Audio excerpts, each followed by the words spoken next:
اپنی بخشش و مغفرت نہ کروانے والا وہ بھی بڑا بدبخت ہے، اس کے لیے تباہی اور بربادی ہے۔ تو عزیزان محترم، جب حالات آ جائیں، نبی علیہ السلام کا عمل کیا ہے؟ فوراً اللہ کی طرف پہ آ جاتے ہیں۔ صحابہ کرام کا، غوث کتب ابدال کا، اولیاء اللہ کا عمل کیا ہے؟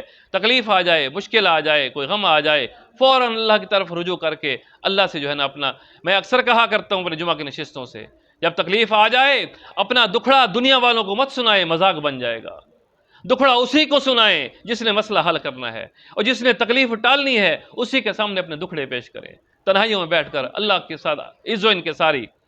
اللہ فرماتے ہیں جب میرا بوڑھا گنہگار میرے در پہ آتا ہے نا اور آنسوؤں کی برسات میں آ کر کہتا ہے الہی تنگ دستی کے جو عالم میں گھبراتا ہوں، پردہ غیر پہ جاتے ہوئے شرماتا ہوں، ہاتھ پھیلانے میں محتاج کو غیرت کیسی،